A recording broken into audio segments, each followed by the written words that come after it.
जय जिनेन्द्र। जय ओम नमः सिद्धेभ्यः। जय श्री ओम नमः सिद्धेभ्यः। जय श्री ओम नमः सिद्धेभ्यः। मंगलम भगवान वीरो मंगलम गौतमो गणी मंगलम कुंद कुंदाद्यो जैन धर्मोस्तु मंगलम सर्वमंगल मांगल्यम सर्वकल्याणकारकम प्रधानम सर्वधर्माणां जैनम जयतु शासनम जैनम जयतु शासनम जैनम जयतु शासनम। तो देखो, अपन बात कर रहे थे कल, जहां जहां जो जो शास्त्रों में आता है वो अपन एक्चुअली इनके जो बेसिक चीजें समझ रहे हैं, जिससे कि जब अपन मूल शास्त्र बड़े बड़े शास्त्र पढ़ेंगे तो उनमें आने वाले जो शब्द हैं वो हमको बीच में कोई बाधक नहीं बनेंगे, हमें तुरंत उसका अर्थ भी समझ में आएगा। तो कल हमने जैसे 6 विशेष शक्तियां आत्मा की पढ़ी थी, और वो इसलिए पढ़ी थी कि हम ना तो कोई निमित्तों के फेरफार में पढ़े और ना ही कोई जो पर्याय हैं, पर्याय के ऊपर भी ध्यान ज्यादा रखने की जरूरत नहीं, सिर्फ वर्तमान पर्याय को ही भविष्य में अच्छी पर्याय बनकर के आएगी, इसका पुरुषार्थ हम वर्तमान में ही करें, ये हमारा उसका निष्कर्ष था। तो पेज नंबर 123 पत्रांक 11 कारण कार्य रहस्य, इसमें 6 अभाव शक्ति के बारे में हमने पढ़ा था। इस तरह द्रव्य स्वभाव अगाध है, परिणमनशीलता द्रव्य का स्वभाव है। परिणमन अर्थात पर्याय द्रव्य का वर्तमान है। द्रव्य उस रूप में वर्तमान में विद्यमान है, उसे उस रूप रहने के लिए किसी अन्य की सहायता की रंच मात्र अपेक्षा नहीं होती। कोई करना चाहे तो भी सहायता कर नहीं सकता। प्रत्येक द्रव्य के प्रत्येक समय की पर्याय की ऐसी स्वतंत्रता, स्वाधीनता, सहजता एवं निश्चिंतता ख्याल में आते ही हमारी अनंत आकुलता कम हो जाती है, निराकुलता की प्राप्ति होती है ना। जैसे अभी क्षमा बोल रही थी कि हमको ये चर्चाएं सुनते सुनते इतना अच्छा लगने लगता है कि ऐसा लोभ आने लगता है कि वो जो अभूतपूर्व पर्याय है वो क्यों ना तुरंत घटित हो जाए। सारी वो पर्याय उस दिशा वाली, वीतरागता वाली दिशा फटाफट जो है वो पर्याय आ जाए। तो ऐसा जीव का साधक अवस्था में इस तरह के भाव होते हैं, नीचे की भूमिकाओं में होते ही होते हैं, लेकिन बाद में जब वो परिपक्व होता है तो जैसा अपन अभी पढ़ा कि पर्यायों को लाने की आकुलता भी नहीं रहती, वो सहज में होता है। इसलिए जिन्हें सम्यक दर्शन प्राप्त करना है वो आकुलताएं किसी भी प्रकार की ना रखें। ना तो इस बात की आकुलता की जो है वो राग द्वेष वाली तो अपन ने छोड़ दी करीब करीब, मतलब प्रिंसिपली तो छोड़ दी, बल्कि अब जो पर्याय आने वाली हैं, जो अच्छी भी पर्याय आने वाली हैं, वो भी सहज में ही आएंगी। उनके लिए भी कोई आकुलता करने की जरूरत नहीं, आकुलता से घटित नहीं होंगी, क्योंकि अपन ने क्या पढ़ा था कि हर एक प्रति समय होने वाली पर्याय निश्चित है और प्रत्येक पर्याय का समय निश्चित है। तो जब ये इतनी अपने को गारंटी दी हुई है हर चीज की, तो आकुलता कहाँ। हम तो खाली अपना इस बात का अवलोकन करें कि मैं सही दिशा में चल रहा हूं क्या, और ये हमारा अंदर से आने वाला आनंद इस बात का परिचायक है, इस बात का संकेत है कि हम अवश्य ही सही दिशा में चल रहे हैं। जैसे मैंने आपको बताया एक मोटा एग्जांपल कि कभी हम कोई समुद्र के किनारे बसने वाले शहर की तरफ जब जाते हैं तो बहुत दूर से ठंडी हवाएं आने लगती, हमें लगने लगता हम सही दिशा में जा रहे हैं। उसी तरह से जब हम इस चैतन्य की आत्मा की चर्चा करते हैं और जो आनंद की हिलोरें उठती हैं, वो इसलिए उठती हैं कि हम अपनी ही चर्चा तो कर रहे हैं। अपनी चर्चा करने में और समस्त आकुलताओं से रहित होने का जो आनंद है उसकी शुरुआत हो चुकी है, और उसमें कोई आकुलता नहीं करना, अपने डायरेक्शन में बढ़ते जाना है और सहज में वो अवस्था प्रकट होगी। देखो आगे क्या लिखा उन्होंने, ऐसी निश्चिंतता ख्याल में आते ही हमारी अनंत आकुलता कम हो जाती है, निराकुलता की प्राप्ति होती है। पर के तथा स्वयं के भी परिणमन की चिंता छोड़कर पर्याय पर से लक्ष्य हटाकर त्रिकाली ध्रुव स्वभाव को स्वपने से स्वीकार करके उसमें एकाग्र होने से पर्याय में स्वभाव रूप परिणमन शुरू होता है, सम्यक दर्शन की प्राप्ति होती है। और देखो ये सहज में कैसे होता, ये मैं आपको बताता हूँ। जैसे बनारसी दास जी का आपने नाम सुना होगा, पंडित बनारसी दास, जिन्होंने नाटक समय सार लिखा। तो वो उसके पहले उनको जब संसारी अवस्था में थे तो उनको श्रृंगार रस का जो है बहुत ज्यादा चाव था। उनकी एक पत्नी का देहांत हुआ तो उन्होंने दूसरी शादी करी, वो उसका भी देहांत हो गया, तीसरी शादी करी, वो तो कोई भी नहीं रही, उसका संग ही नहीं रहा। तो एक क्षण तो उन्होंने विचार किया कि मैं कैसा अभागा हूं कि मुझे जो है वो पत्नी सुख जो नहीं मिल रहा। ऐसा उनके दिमाग में आते अपना किस्मत के ऊपर में उनको बड़ा वो लगा कि कैसी बुरी किस्मत है। और उन्होंने इससे पहले एक श्रृंगार रस के ऊपर श्रृंगार शास्त्र एक लिखा था, जो उस समय की अद्भुत रचना थी, बहुत उच्च कोटि का साहित्य लिखा था उन्होंने, बड़ा मोटा ग्रंथ बनाया था। लेकिन एक दिन उनको बैठे बैठे लगा, देखो ये जो घटना हुई वो घटना उनके लिए कितनी ज्यादा वो एक क्या कहना चाहिए, उनका ट्रिगरिंग पॉइंट था, जिसने उनको उनका डायरेक्शन ही बदल दिया, नई दिशा दे दी। जब उन्होंने देखा कि ये जो बार बार मैं शादी करता हूँ, इस तरह के भाव करता हूँ और ये मेरे जीवन में नहीं घटित हो रहा है, वैसे तो क्या रखा है इसमें, इन शरीरों की प्राप्ति में क्या रखा है? स्वयं के शरीर की प्राप्ति में ये अगर मैं अपना कार्य नहीं कर पाता और दूसरे के शरीरों की और कामना करता हूं, तो ये मैं कैसा दुर्भाग्य मेरा।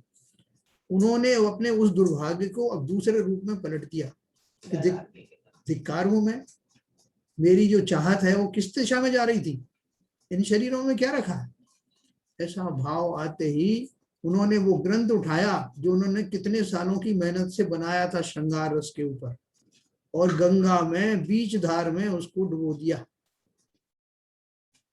उनका वहां से बिल्कुल मन हट गया और फिर वो क्या बन गए, वो बनारसी दास से पंडित बनारसी दास बन गए। उन्होंने नाटक समयसार की रचना की, और ये वही बनारसी दास थे जिनके घर में चोर घुसा, जिन्होंने अपने सब कुछ वैसे ही दूसरों को दान कर दिया, तो उनके पास था ही कुछ नहीं, थोड़ा बहुत लिमिटेड सामान था, और एक दिन चोर घुस गया उनके यहाँ। चोर ने जो, वो जाग रहे थे, उन्होंने देखा आराम से चोर जो है वो थैले में भर रहा था सामान, जो भी कुछ था उनके पास बचा खुचा। तो उनके मन में ऐसा विकल्प नहीं आया कि चोर को पकड़ लूं और जो थोड़ा बहुत बचा है वो क्यों ले जा रहा है भाई। उनके ऐसा विकल्प नहीं आया। जब उसने थैला भर लिया तो उस बनारसी दास जी ने खड़े होकर के उससे कहा, भैया तू उठा नहीं पाएगा इतना भारी, मैं तेरी पीठ पे इसको लाद देता। वो एकदम अवाक रह गया कि नहीं, ना केवल ये जाग रहे हैं बल्कि पूरी मेरी हरकत भी देख ली। वो डर गया। बनारसी दास जी ने कहा कि डर मत, तो उससे जितना ले जा सकता है तो उतना ले जा, कोई दिक्कत नहीं। और उन्होंने आराम से उसकी पीठ थपथपा करके उसको रवाना किया। उसने जाकर के चोर ने अपनी माँ से बताया कि एक ऐसा बेवकूफ मुझे आज मिला, उसने न केवल अपना सामान लुटने दिया बल्कि मुझे और स्वागत किया और थैला और लदवा दिया पीठ। उसकी माँ समझ गई, बोले तू बनारसी दास जी घर में घुस गया था क्या? बोले आपको कैसे मालूम? मुझे मालूम उनकी मनोदशा क्या है, वो कैसा जीव है, तुरंत वापस करके उनका सामान। ये घटना मैं आपको इसलिए सुना रहा हूं कि जब वैराग्य जो है घटित होता है जीवन में तो एक एक छोटा छोटा परिग्रह भी दुष्कर लगने लगता है, भार युक्त लगने लगता है। संसार की कोई भी आकांक्षा, कोई भी परिग्रह सुखद नहीं लगता। ये वही बनारसी दास हैं जो पत्नियों के अभाव में अपने आप को अभागा समझ रहे थे, और आज उनकी दशा ये है कि वो कह रहे हैं कि जितना परिग्रह जा सकता है चला जाए, मैं निर्भर हो जाऊं। तो ऐसे ही हम सब की जो मनोदशाएं हैं वो भले ही धीरे धीरे बदल रही हों, हमें उसकी जल्दी भी नहीं करना है, क्योंकि सब काम सहज में होने वाला है। और हम देखें कि हमें इस दिशा में आनंद आ रहा है कि नहीं। हाँ, उसमें आनंद बढ़ाने के लिए हम अपना स्वाध्याय बढ़ा दें, जितना समय हमें मिलता है, जिसमें हम जो आवश्यक जो समय है, जो परिवार को हम इस भूमिका में देते हैं, उसके अलावा बहुत समय बचता है, हम उसका सदुपयोग करें। जितना समय दे सकते हैं आप इसमें दीजिए, और इतना ही दीजिए जिसमें कि आप खेद खिन्न ना हो जाए, उसको भार के रूप में भी नहीं लेना है। आनंद के साथ जितनी देर में आप उसका आनंद ले सकें उतनी देर में आप इसमें लगिए। तो आगे चलते हैं। पर के तथा स्वयं के भी परिणमन की चिंता छोड़कर पर्याय पर से लक्ष्य हटाकर त्रिकाली ध्रुव स्वभाव को स्वपने से स्वीकार करके उसमें एकाग्र होने से पर्याय में स्वभाव रूप परिणमन शुरू होता है, सम्यक दर्शन की प्राप्ति होती है। तो भगोने में पानी चढ़ाते हैं गर्म करने के लिए, तो अपन क्या करते हैं, वो ऐसा तो करते नहीं कि चूल्हा तो यहाँ जल रहा है और भगोनी दूसरे चूल्हे पर रखी, तो पानी गर्म नहीं होगा ना। हम ये जानते हैं कि उसको पूरा कंसंट्रेटेड जो उसकी अग्नि है, उष्णता है, उसको उस भगोनी में दिया जाए, तभी तो वो खोलेगा। तो इसलिए वो क्या बोल रहे हैं कि जो मेरा त्रिकाली स्वभाव है, उस स्वभाव की ओर लक्ष्य रख करके, और जब मैं अपना चिंतन शुरू करता हूं तो उस दिशा में कार्य आरंभ हो जाता है। सम्यक दर्शन सम्यक ज्ञान सड़क पे थोड़ी पड़ा है कहीं, वहां से उठा लाएंगे अपन, हमारे अंदर ही वो पर्याय प्रकट होगी। लेकिन वो पर्याय प्रकट कब होगी? सामान्य दशा में सारे वो घर गृहस्थी के काम में उलझा हुआ हूँ, सब वो कर रहा हूँ और सोच रहा हूँ साहब आपने कहा था वो सहज में प्रकट हो जाएगी, मैं इंतजार कर रहा हूँ, वो पिक्चर भी देख रहा हूँ, शायद पिक्चर हॉल में आ जाए, सारे वो सब काम कर रहा हूँ दैनिक। आपने कहा था कि सहज में आएगा, बराबर आएगा सहज में, लेकिन उसका एक तो शर्त है ना कि जिसके लिए सम्यक दर्शन और सम्यक श्रद्धान की मैं बात कर रहा हूँ, वो त्रिकाली स्वभाव आत्मा मैं हूं, ऐसा चिंतन तो चालू करो। और उस जाति का चिंतन होते ही वो अभूतपूर्व घटना घटित हो जाती है। इसलिए उन्होंने क्या कहा, हमें करना क्या है जो मेरा त्रिकाली स्वभाव है, उस त्रिकाली स्वभाव को, उसकी कितनी शक्तियां हैं, उसमें क्या क्या परिणाम। अभी देखो हमने कर्म सिद्धांत भी पढ़ लिया, उसके पहले हमने और दूसरी शक्तियां पढ़ी, 47 शक्तियां आत्मा की होती हैं, कौन सी होती हैं, ये 6 शक्तियां हमने पढ़ी। जो हमने अभी पढ़ा, अभी तक पढ़ा है, उन्हीं को लेकर के अपने स्वरूप का चिंतन करना कि मैं तो ऐसे भगवान स्वरूप हूँ, ये राग द्वेष ये सब मेरे क्या है, ये परिवार के स्वजन कौन है ना।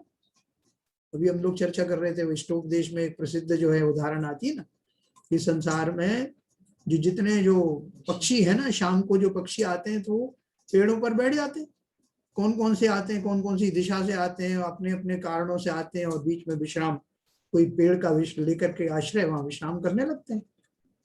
और सवेरे होते ही सब अपने अपने दिशाओं में उड़ जाते हैं, कोई इस दिशा में, कोई बिल्कुल दिशा शून्य उनको कोई गाइड भी नहीं करता कि तुम कहाँ से आए हो, तुम्हें उसी दिशा में जाना है, ना उनकी कोई मम्मी है ना कोई पापा है जो उनको सुझाए। वो यूं ही बेचारे चले जाते हैं, मारे मारे भटकते हैं, कभी इस दिशा से आते हैं, कोई दिशा में चले जाते हैं, और सुबह वो वृक्ष खाली हो जाता है। ऐसे ही ये परिवार रूपी घोंसला, ये परिवार रूपी वृक्ष, जिसमें कि ये तरह तरह के जीव आते हैं, कोई बेटा बन के आता है, कोई बेटी बन के आता है ना, सब तमाम रिश्तेदार बन करके आते हैं। वो सब भी कहाँ कहाँ से आते हैं और कहाँ चले जाते हैं, अपने अपने कारणों से आते हैं, एक स्थान पर इकट्ठे होते हैं, एक क्षेत्र में इकट्ठे होते हैं, अलग अलग रिश्तों से पुकारे जाते हैं, अपना अपना कर्जा लेते हैं और चले जाते हैं। और हम उतने से काल में उनसे ऐसे बंध जाते हैं अपने मोह के कारण, ये मेरा बेटा है, ये मेरी बेटी है, इसको कोई चोट ना लगे, और पिताजी अपना सारा जीवन भर की कमाई उस पर लुटाने के लिए तैयार बैठे रहते हैं, ये मेरा बेटा है, क्योंकि अंतिम समय में मैं तो साथ नहीं ले जा पाऊंगा इस धन को, लेकिन ये जो मेरा बेटा बनकर के आया है, इसके लिए मैं करने को तैयार हूं। देखो मोह की महिमा, आप बिल्कुल स्वतंत्र हो गए, रिटायर्ड हो गए, सब कुछ हो गए, उसके बाद भी बेटे को कुछ और दे जाऊं, इसके लिए बहुत सारे लोग व्यवसाय भी करते रहते हैं, और दे जाऊं किसके लिए? जिस जीव को ना कभी आप जानते थे, ना अभी जान भी पाएंगे कि कहाँ था और कहाँ से चला गया। वो आया, अपना कर्जा लेकर के चला गया, आप बड़े खुश हैं कि मैंने उसके लिए क्या नहीं किया, 80 साल की उम्र में भी मैं कमा कमा के देता रहा उसको। और सारे बच्चे आपने देखा आजकल, वो कहते हैं पिताजी ये आप अपने लिए यूज करना, हमें कुछ नहीं चाहिए, लेकिन पिताजी मानने वाले नहीं, उनको इतना ममत्व है उनसे कि अपनी जो पूजा पाठ का समय है, स्वाध्याय का समय है, उसकी आहुति देकर भी परिवार के उन जनों का रागादि रूप से उपकार करने की कोशिश करते रहते। ये देखो भ्रम हमारे आसपास ये सब जगह दिखाई देगा। एनीवे अपन आगे चलते हैं। इसलिए उन्होंने लिखा है कि पर के तथा स्वयं के भी परिणमन की चिंता छोड़कर, पर्याय पर से लक्ष्य हटाकर, त्रिकाली ध्रुव स्वभाव को स्वापने से स्वीकार करके उसमें एकाग्र होने से पर्याय में स्वभाव रूप परिणमन शुरू होता है। है ना, अभी विवाह रूप चल रहा है। सम्यक दर्शन की प्राप्ति होती है। ज्ञान की प्रति समय जानने रूप पर्याय निरंतर होती रहती है। अपनी तथा पर की पर्याय करने, बदलने, टिकाने या नाश करने की कोई संभावना ही नहीं रहती।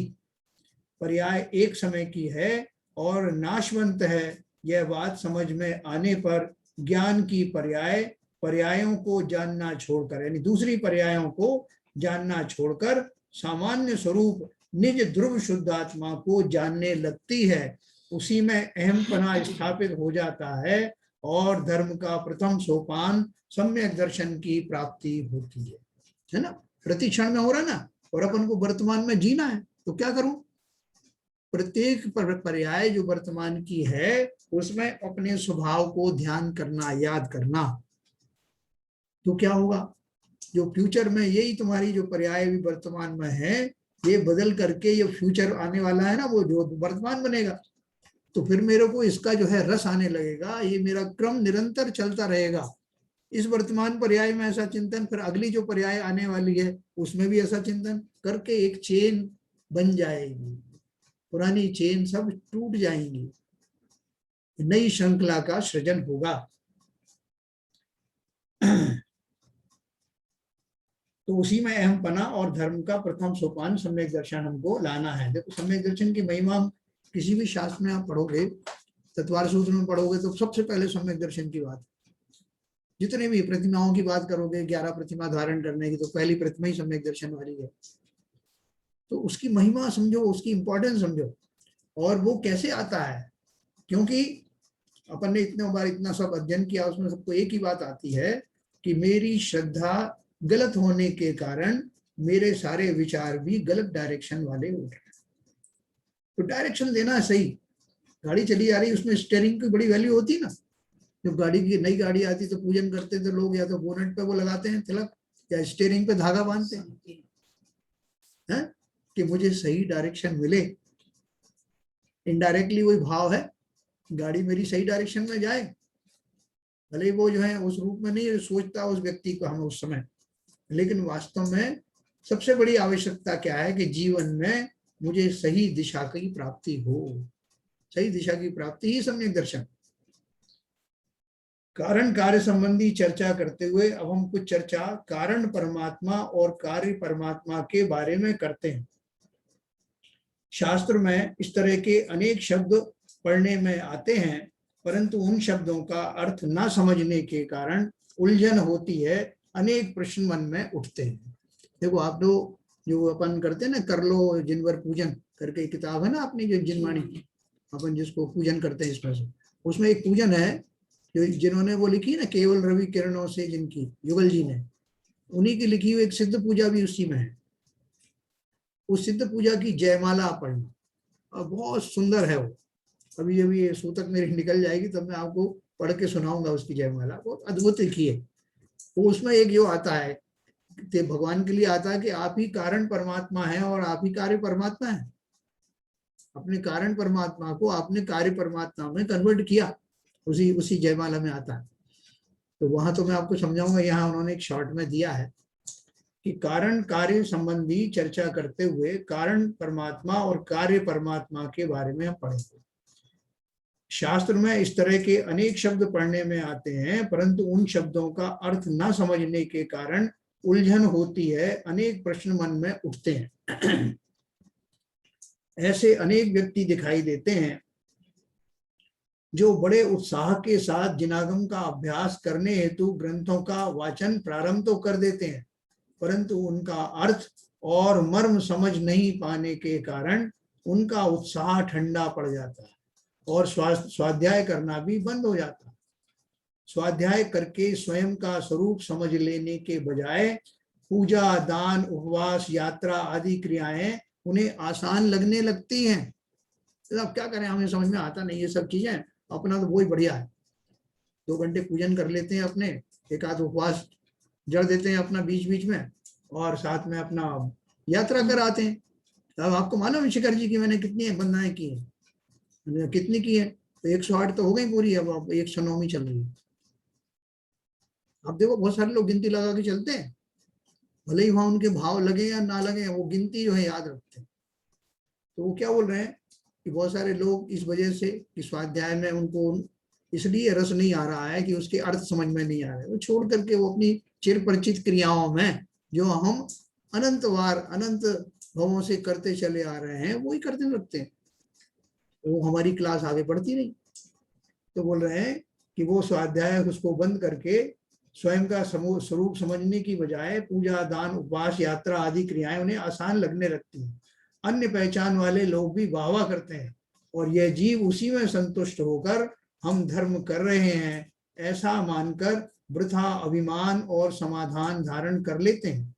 परंतु आत्मा का धर्म आत्मा में है और आत्मा को जानने से वह प्रकट होता है। ये मर्म हम नहीं जानते, बल्कि पूजा करने का हमें मद भी हो जाता है। एक पूजा मद होता है ना, 8 मदों में एक पूजा मद भी होता है।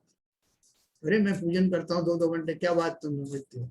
इसलिए पूजा स्थल से बाहर निकलते ही मेरा अधिकार क्रोध करने का शुरू हो जाता है, चाहे परिवारजन हो चाहे कोई भी हो। हमारा बैकग्राउंड ये चलता है कि मैं इतनी पूजन करता हूं तो इतना तो हक बनता ही है ना मेरा, जो नहीं करते हैं उनके ऊपर अपना गुस्सा निकालूं। तो बहुत सारे छोटे बच्चे देख करके वो समझ जाते हैं कि पूजा जो लोग करने जाते हैं इसलिए है कि वहां से आके क्रोध कर सके। वो कहते हमें नहीं जाना मंदिर, वहां से निकल के जो हमारे पिताजी होते हैं उनका रूप ही और भयंकर हो जाता। तो ऐसी मिथ्या धारणाएं हम प्रकट ना होने दें, ऐसी बनने ना दें। इसके लिए आवश्यक अपना स्वरूप जानने के लिए मैं जाता हूँ। अनंत देव तो मेरे लिए दर्पण के समान है, उनकी प्रतिमा के समक्ष जाकर के मैं पहचान करता हूं कि जैसा स्वरूप इनका है वैसा ही तो मेरा है। और उतनी देर के लिए जब मैं उनके सानिध्य में रहता हूं तो वो संस्कार मेरे अंदर में पड़ जाना चाहिए। मैं भी तो जानूं जैसे ये है वैसा ही मैं हूं और मुझे कैसे बनना है भगवान, ये है उसका स्वरूप को जानने की वो। तो बोल रहे हैं आत्मा का धर्म आत्मा में है, आत्मा को जानने से वह प्रकट होता है। जिनागम का अभ्यास कुछ बहुत कठिन बात नहीं है। मैंने भी बात आपसे कही थी, ये मुश्किल कुछ नहीं है। क्या मुश्किल है, मुझे अपनी बात तो समझना है, अपने बारे में समझना है। दुनिया भर की चीजें मैं समझता हूँ साहब, वो चंद्रमा पे कैसे गए वो वैज्ञानिक, और रॉकेट कैसे चलता है, और बुलेट ट्रेन कैसे चलती है, और सब बहुत कुछ होते हैं। मैंने साहब यूट्यूब में आज ये जानकारी देखी, वो जानकारी, बड़ी कठिन से कठिन चीजें हम जान लेते हैं। लेकिन जो सिंपल सी लगने वाली जो अपनी ही बात है उसको जानने में मुझे कोई इंटरेस्ट नहीं। तभी उन्होंने कहा आज ये जिनागम का अभ्यास कुछ बहुत कठिन बात नहीं है। तो क्या चाहिए उसके लिए, बेसिकली रुचि चाहिए। मैं अपने बारे में जानना चाहता हूँ, क्योंकि जिसे सुख चाहिए वो मैं ही हूं। तो इसलिए मुझे 2 चीजें जरूर समझनी है। एक तो मैं का स्वरूप क्या है, जिसे सुख चाहिए वो कौन है, और दूसरा जो सुख चाहिए उसका स्वरूप क्या है, वो कैसा सुख है, इंद्रियों वाला सुख है या इंद्रियातीत सुख है। ये 2 चीजें मुझे समझना।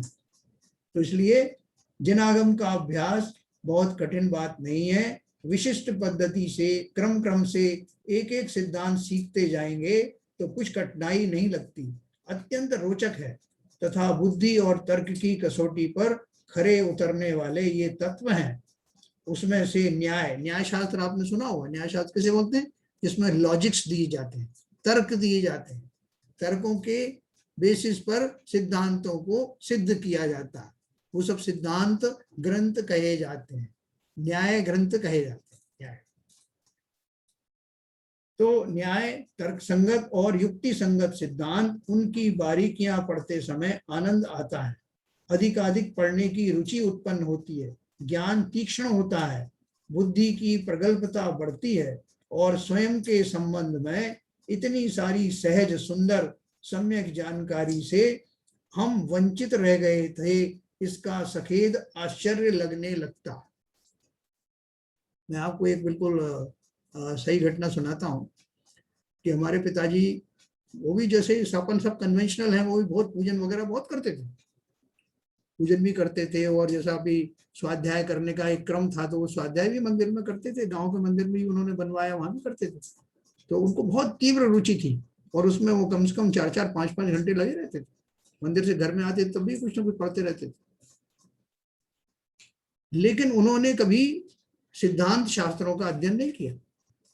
तो एक बार ऐसा हुआ कि मैं एक शिविर में गया, बहुत सारे लोग हमने रावत भाटा में प्रेरित किया, तो हम उनके साथ शिविर में गए और हमने अपने माता पिताजी को भी कहा कि आप भी चलो शिविर में। तो पहले तो उन्होंने मना ही कर दिया आउटराइट, नहीं मुझे नहीं करना, मुझे तो पूजा पाठ में आनंद आता है, नहीं करता हूँ। बहुत हमने आग्रह पूर्वक तरह तरह की युक्ति लगा के उस शिविर में लेके गए उनको, धार्मिक शिविर में। और वो शिविर में कुछ कक्षाएं चल रही थी, तो एक कक्षा में उनको बिठा दिया, उसमें जो बेसिक्स पढ़ा रहे थे। दूसरी कक्षा में हम चले गए, उसके बाद में उनका बीच का एक इंटरवल हुआ 10 साढ़े 10 बजे करीब, तो हम लोग मिले अलग अलग क्लास। तो मैंने क्या देखा कि हमारे पिताजी भी पास में सड़क थी, उस पर खड़े होकर के रो रहे थे, आंसुओं से रो रहे। मैंने उनसे कहा क्या हो गया? बोले बेटा हम तो आज तक इस बात को समझ ही नहीं पाए कि धर्म क्या है, मैं कौन हूं। वो रो रहे हैं। उन्होंने मुझसे कहा कि तुम मेरे बेटे नहीं हो, तुम तो गुरु हो। रियली बता रहा हूं, उनके मुंह से ऐसे शब्द निकले। मैंने क्या किया? बोले तुम तो लेके आए मुझे यहाँ पर, और आज मैंने जाना कि धर्म का वास्तव में अर्थ क्या है। तो वैसे ही जब जीव को वास्तव में धर्म की वास्तविकता का पता लगता है, तो उसे अपने पूर्व में किए गए निरर्थक प्रयासों का बड़ा खेद होता है कि मैं देखो मैंने इतना जीवन यूं ही निकाल दिया। वास्तविक धर्म तो अब पता लगा। लेकिन हमारे यहाँ शास्त्रों में और सब जगह कहा जाता है ना कि जहां जब से जागो तभी सवेरा। तो जब जितना भी समझ में हमें आया, कम से कम आने लगा, इसी पर्याय में आने लगा, ये भी कम बात नहीं। तो आगे चलते हैं। कह रहे ना कि हम इतने समय तक इससे वंचित रह गए, ऐसा हमें सखेद आश्चर्य लगने लगता है। खेद भी होता है, आश्चर्य भी होता है। हाँ, तो हम कारण परमात्मा और कार्य परमात्मा के संबंध में बोल रहे थे। परमात्मा के ये प्रकार हमें पता नहीं है, कारण परमात्मा और कार्य परमात्मा। हम तो सकल परमात्मा और निकल परमात्मा दो भेद जानते हैं। सकल परमात्मा किसे कहते हैं? जो शरीर सहित हो, कल माने शरीर, सकल परमात्मा ने शरीर, अनंत को सकल परमात्मा कहते हैं, और सिद्धों को निकल परमात्मा, जिनका की कल निकल गया है, कल माने शरीर, अशरीरी को सिद्ध भगवान कहते हैं। तो हमने ये दो जो कैटेगरी पढ़ी थी ना परमात्मा की, सकल परमात्मा और निकल परमात्मा, दो भेद जानते हैं। कल यानी शरीर, सकल यानी शरीर सहित अनंत परमात्मा सकल परमात्मा है, और निकल यानी शरीर रहित सिद्ध परमात्मा निकल परमात्मा है ना। अब देखो, पर्याय में परमात्मा दशा प्रकट करना अर्थात अरहंत और सिद्ध दशा, ये कार्य परमात्मा है। कैसे कार्य परमात्मा है? कि उन्होंने वो कार्य कर लिया उस पर्याय में, वो कार्य करने के बाद उस दशा को पहुंचे, इसलिए उसको कार्य परमात्मा कहा। यह दशा अवस्था पर्याय कार्य बाह्य अन्य चीजों में से, कर्म के क्षय में से, निमित्त में से प्रकट नहीं होती, परंतु उपादानगत योग्यता में से प्रकट होती है। जैसा कि आपने पढ़ा, जो 5 समवाय पढ़े ना, उसमें सबसे पहला समवाय क्या था? स्वभाव, उपादान, योग्यता, है ना। जो पर्याय प्रकट हुई वो कहां से आई? अगर उस द्रव्य में वो योग्यता ही नहीं होती तो प्रकट कहां से होती? उसमें योग्यता थी त्रिकाल वाली, इसलिए वो क्षणिक उपादान वाली पर्याय प्रकट हुई।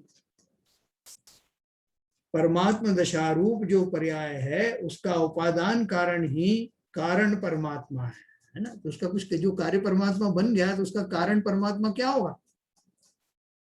5 समवायों की भाषा में कहना हो तो स्वभाव नाम का समवाय कारण है, वह कारण परमात्मा है। निमित्त उपादान की भाषा में कहना हो तो उपादान ही कारण परमात्मा है। प्रत्येक जीव का त्रिकाली स्वभाव, ज्ञायक भाव, परम पारिणामिक भाव, निज ध्रुव शुद्धात्मा समान है, अर्थात प्रत्येक जीव स्वभाव से कारण परमात्मा है। इससे पहले वाले पैरे को जरा दोबारा से रिपीट करके थोड़ा विवेचन करेंगे। ओके। परमात्मा दशा रूप जो पर्याय है, उसका उपादान कारण ही कारण परमात्मा है। जो परमात्मा बन गए, परमात्मा बन गए, अपन ने परमात्मा को क्या बोला? कि वो कार्य परमात्मा है। मतलब वो किसी उस अवस्था का नाम है जिसमें कि वो कार्य हो गया। क्या कार्य हो गया? वो जीव, वो आत्मा परमात्मा बनने ये कार्य हो गया। तो अब अपन बात करते हैं कि कोई भी कार्य बिना कारण के होता नहीं। तो कार्य तो आपने बता दिया कि वो परमात्मा बन गए, ये कार्य हुआ, इसलिए वो कार्य परमात्मा हुआ। लेकिन कारण क्या था? वो कारण परमात्मा किसे कहते हैं? तो उसका उन्होंने बताया, 5 समवायों की भाषा में कहना हो तो स्वभाव नाम का समवाय ही कारण है। वह कारण परमात्मा है ना? अगर अपन इसको स्वभाव नाम से बोले समवाय में तो वो आता है। और निमित्त उपादान की भाषा में बोलना हो तो उपादान ही कारण परमात्मा है। उपादान है ना, निमित्त और उपादान के जोड़े में से वो निमित्त है या उपादान है? क्योंकि कार्य उसी के द्वारा संपादित हुआ है और वही उसका कर्ता है, और कर्ता उसी को कहते हैं जो उपादान होता है। तो इसलिए उसका जो निमित्त और उपादान की भाषा में अगर बोलेंगे तो निमित्त नहीं है, वो उपादान ही है। और अपन 5 समवाय की भाषा में बोलेंगे तो स्वभाव नाम का है, उसको भी अपन उपादान कहते हैं ना, स्वभाव को ब्रैकेट में उपादान लिखते हैं। तो अर्थात जो भी जीव परमात्मा बनते हैं, परमात्मा बनने का कार्य संपन्न करते हैं, वो इसलिए कर पाते हैं कि उनके अंदर में वैसा बनने की योग्यता थी। शॉर्ट में इसका इतना अर्थ है। नहीं समझ में नहीं आया थोड़ा सा अभी जो आपने दोबारा बताया, लेकिन फिर भी क्लियर नहीं हुआ। दोबारा वाला क्लियर नहीं हुआ या पहले वाला नहीं हुआ? नहीं, जो अभी आपने रिपीट किया था ना जी। अब जैसे इसमें जो लिखा है कि 5 समवाय भाषा में कहना हो तो स्वभाव का नाम समवाय कारण है। स्वभाव नाम का समवाय, हाँ, स्वभाव नाम का समवाय जो है कारण है। हाँ, वह कारण परमात्मा, मतलब वह मतलब क्या चीज? वह मतलब कारण, उसका जो परमात्मा जो बन गया ना, कार्य परमात्मा बनने। देखो शुरू में क्या पढ़ा है, तो परमात्मा बोलते तो कोई जीव का हमको इशारा होता है ना। परमात्मा मतलब या तो परमात्मा है, वो जीव है, मतलब बेसिकली जीव की तो बात हो कारण रही है। देखो जीव की ही बात हो रही है। देखो सब उसके ऊपर का पैराग्राफ है, तुम सोच रही हो उस प्रकार के ये भेद नहीं है, जरा ध्यान देकर पढ़ना। पर्याय में परमात्म दशा प्रकट करना, अर्थात अरहंत और सिद्ध दशा कार्य परमात्मा है। तो कार्य परमात्मा को सब मैं ऐसे समझ रहा हूँ कि कार्य पर ये जो अरहंत दशा है या सिद्ध दशा है, तो योग्यता है एक तो, और वो जो जीव है पुरुषार्थ भी कर रहा है उस पर्याय को में आने के लिए। हाँ तो इसलिए वो पुरुषार्थ जो कर रहा है तो कार्य हो रहा है, इसलिए कार्य परमात्मा हो गई।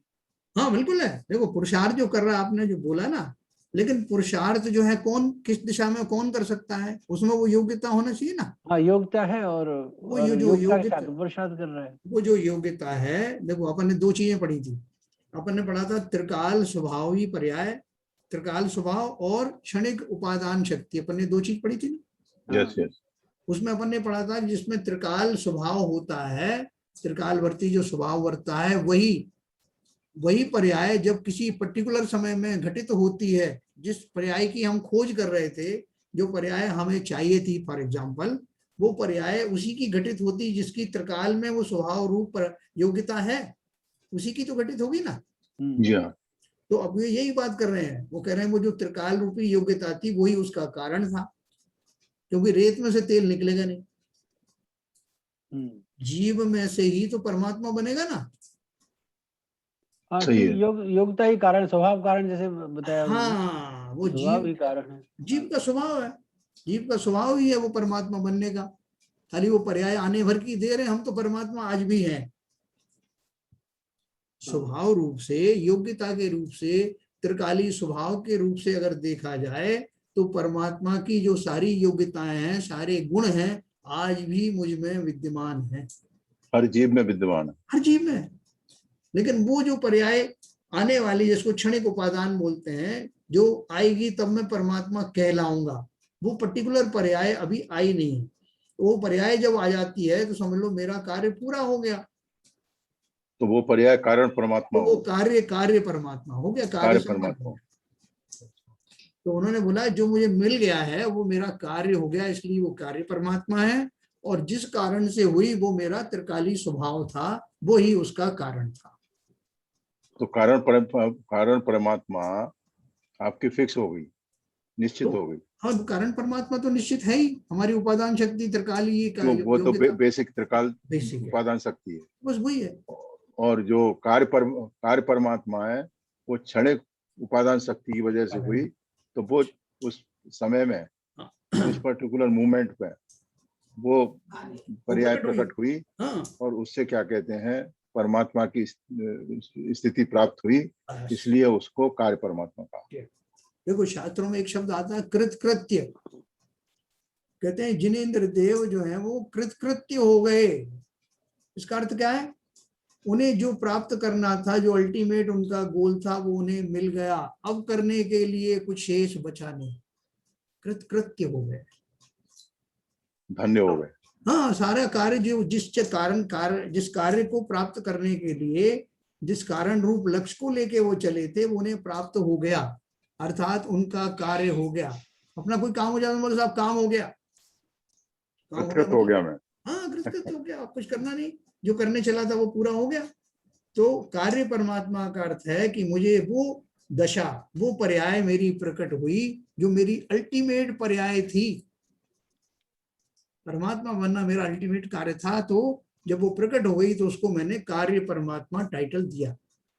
अब किसी ने आपसे कहा साहब आप कैसे भगवान बन गए, ये इतने सारे पुद्गल परमाणु कब से बेचैन पड़े हैं, ये कब बनेंगे? कभी आप जो है वो मिट्टी की बात करते हो, कभी वो चाक दंड की बात करते हो, कभी चकले विलन की बात करते हो, उनको किसी को तो आपने बनाया नहीं परमात्मा। आप जीवों के साथ में तो भेदभाव कर रहे हो, उनको ले गया परमात्मा बना। तो हम क्या करें भाई, उनमें योग्यता नहीं है, जिसमें योग्यता थी वही बनेगी। तो वो जो त्रिकाली स्वभाव वाली जो योग्यता थी वो था कारण, और वो क्षणिक उपादान जो परमात्मा रूप में विकसित हुई है उसका नाम है कार्य परमात्मा। वेरी गुड, अब अच्छी तरह समझ में आ गया। सर ललित जी कुछ है संदेह? इसको ऐसे अलग अलग बोला क्यों गया? चूंकि स्वभाव है तो कारण है, ठीक है। अब कारण परमात्मा बोलने से तो थोड़ा नाम से मतलब एकदम सीधा एब्जॉर्ब नहीं होता है चीज। कारण परमात्मा क्या चीज है? देखो जीव क्या है, है, जीव का जो सिद्ध अवस्था को हमने कार्य परमात्मा बोल दिया, क्योंकि वो परमात्मा, क्योंकि उनका पर्याय भी एक ऊंची पर्याय हो गई। अरहंत अवस्था, सिद्ध अवस्था एक अल्टीमेट पर्याय है, तो वो कार्य पर्याय हो गया।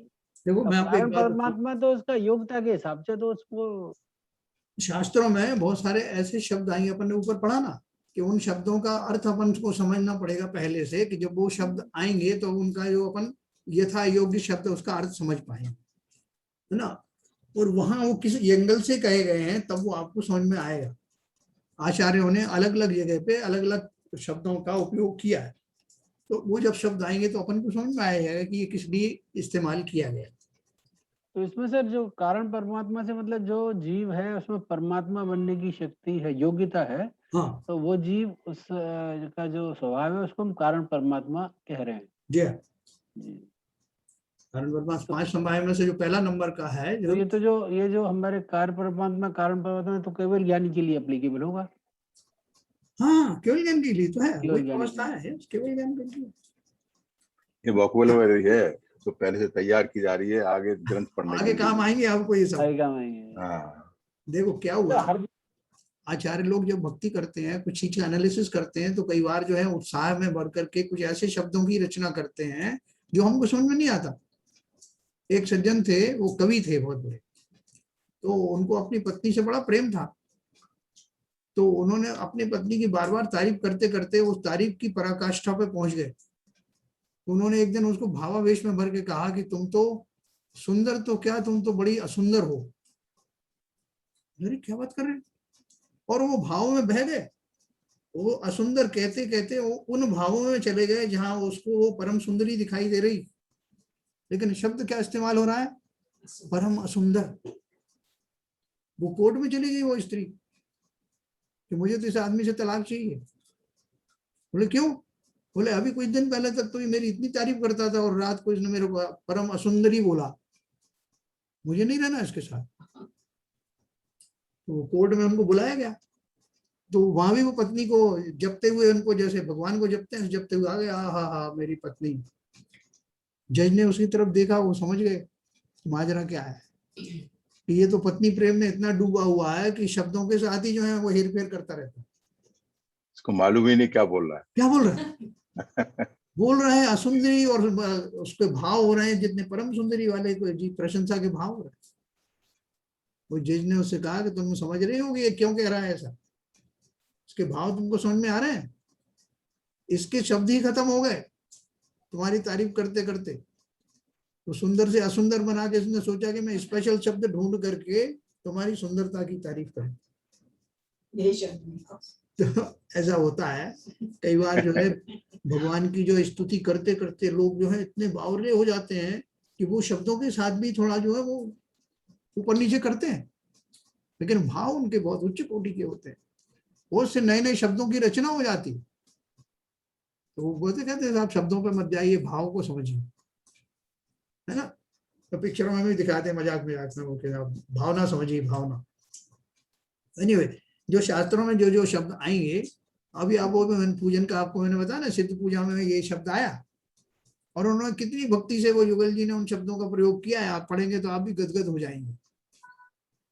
तो ये खाली एक सीक्वेंस में एक आया तो उनके, तो उन्होंने ये इंट्रोडक्शन में हमको बता दिया कारण परमात्मा और कार्य परमात्मा। हमें भी अपना कार्य परमात्मा बन के अपना कार्य समाप्त करना है और सारी उठा पटक से हमारा समाप्ति उस दिन हो जाएगी। मैं कृतकृत्य हो जाऊंगा, मैं भी अनंत देव की तरह से हाथ पर हाथ धरे बैठा रहूंगा। तो बोलते ना कैसे भाई साहब कुछ करना धरना नहीं कि हाथ पर हाथ धरे बैठे हो, ऐसी अवस्था जब मुझे कुछ करने को शेष ही नहीं रहा, जो करना था वो मैंने कर लिया, मैं कार्य परमात्मा बन गया और कारण बना मेरा वो स्वभाव जो प्रत्येक प्राणी के अंदर है। ठीक है ना, ये खाली इतना समझाने के लिए था।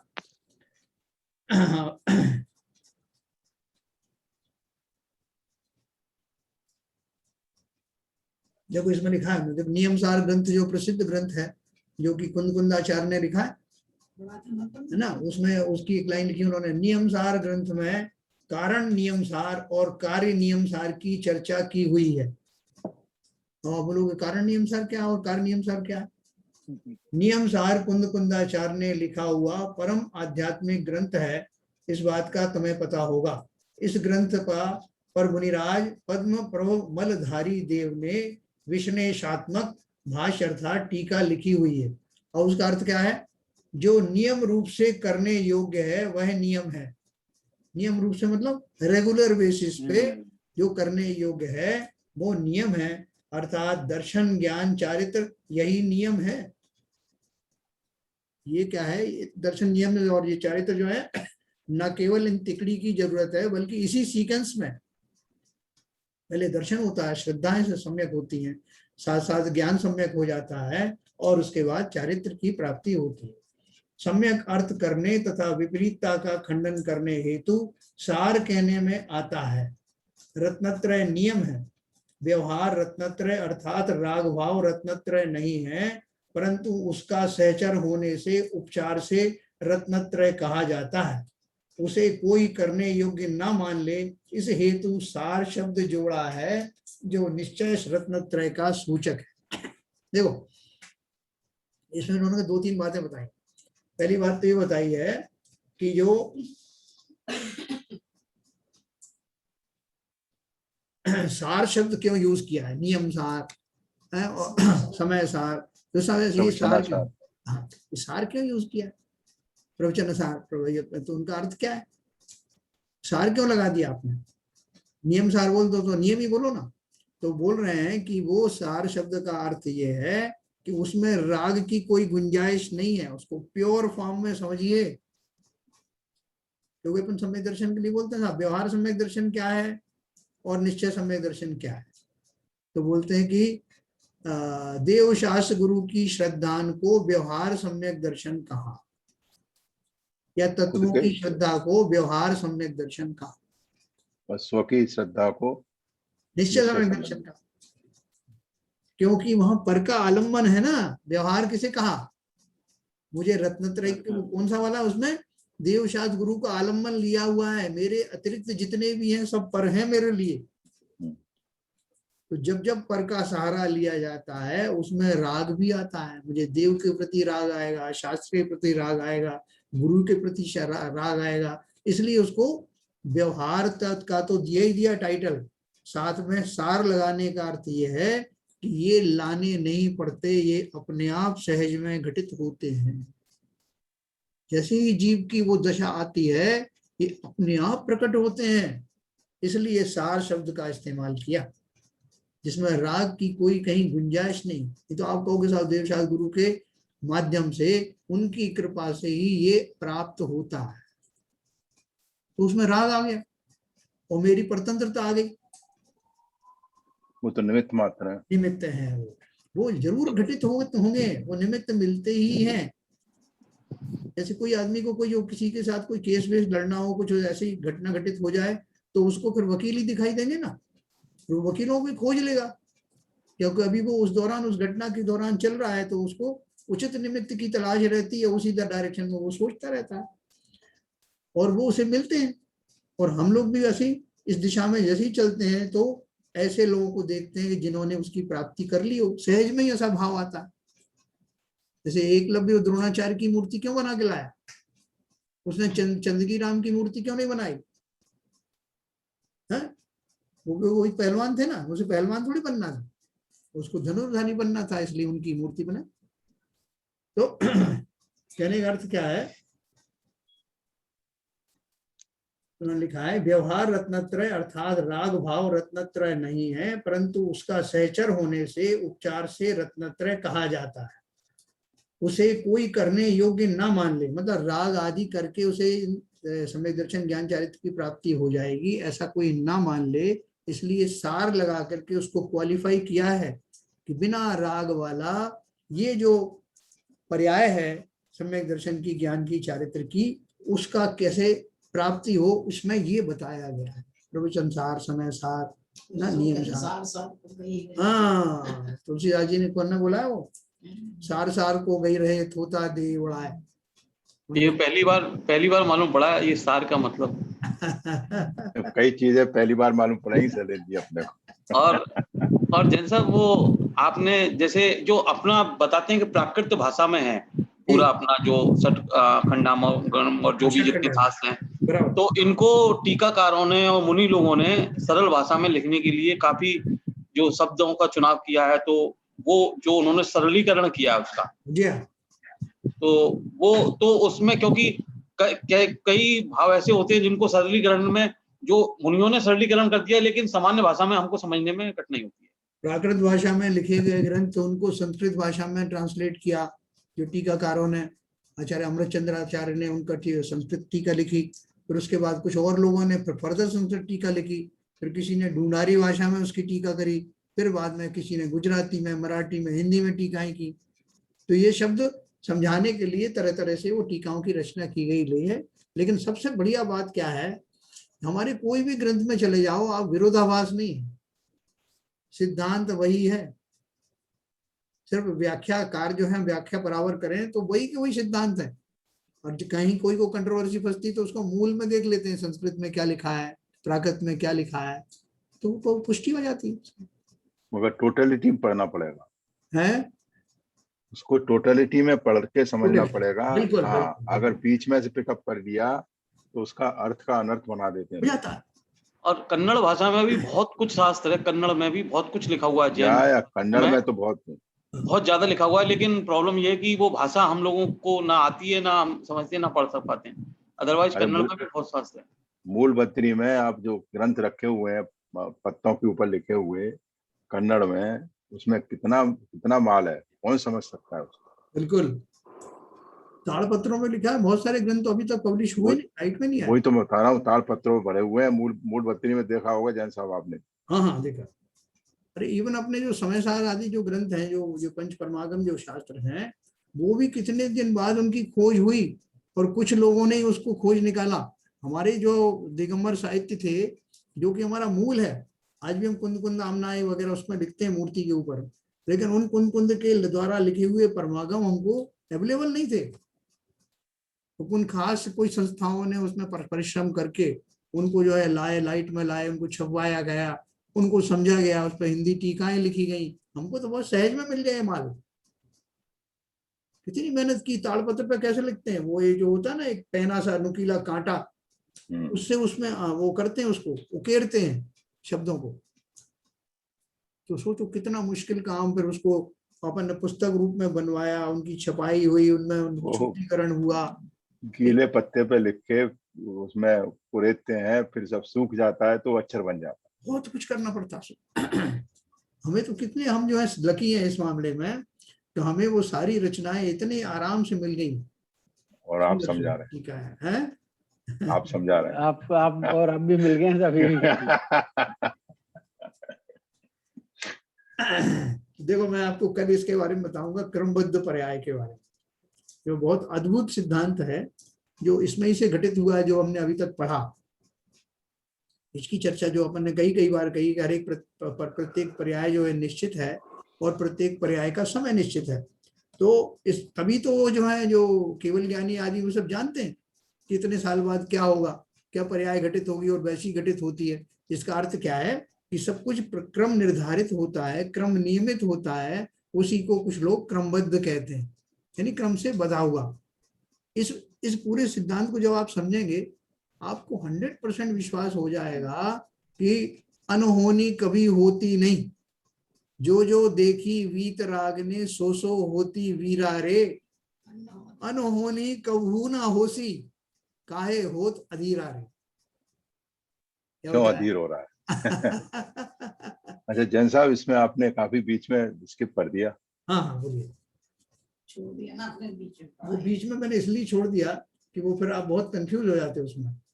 चलो ठीक है, your wisdom is more important. एक बार ना, हाँ है, एक बार हाँ इंटरनेट का प्रॉब्लम है।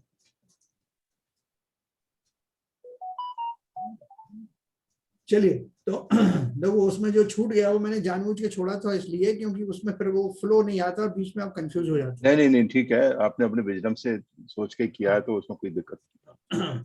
अभी देख, मैं आपके क्रमबद्ध पर्याय के बारे में बात कर रहा था। हमारे पास 2 मिनट है, 2 मिनट में इसका थोड़ा मैं इंट्रोडक्शन आपको दूंगा कि जिसमें लिखा है कि बहुत दिनों से जिसकी चर्चा सुनने पढ़ने के लिए उत्सुक हो रहे हो, उस क्रमबद्ध पर्याय की चर्चा हम आज से प्रारंभ कर रहे हैं।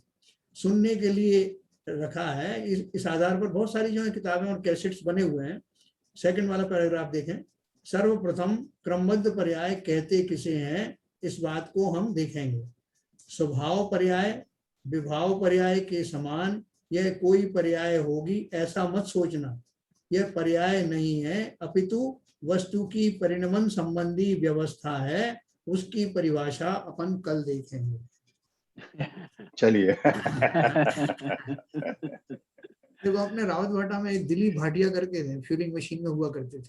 अभी भी है भाई उनके, अभी भी अभी भी लेख आते रहते हैं, अभी भी लेख आते रहते हैं। हाँ, वो इस बात से बड़े प्रभावित हैं कि जो क्रमबद्ध जो नाम का जो उन्होंने उसका जो रहस्य समझा है, उसको बड़ी श्रद्धा है उनको। वो बीच बीच में वो कहते रहते हैं, जन साहब जो हमारे क्रमबद्ध पर्याय में लिखा होगा वैसा ही होगा। तो अजैन होने के बावजूद भी उनको उस सिद्धांत के ऊपर बहुत विश्वास है, और आप और हम सबको भी अवश्य इसका विश्वास होते ही वो आनंद मिलने लगेगा। आरपी जैन साहब को तो शायद अभी से कुछ आने लगा आनंद। तो पर्याय तो अपन ने पढ़ी ना पहले, हैं अणुशक्ति नगर में। बिल्कुल, इन्होंने बहुत साहित्य भी अपना ले रखा है आरपी जैन साहब ने इस तरह का। तो चलिए कल अपन इसके बारे में पढ़ेंगे, सिर्फ चर्चा करेंगे, बहुत आनंद आएगा अपन सबको। किसी का कोई प्रश्न तो नहीं? चलिए जिनवाणी स्तुति करें।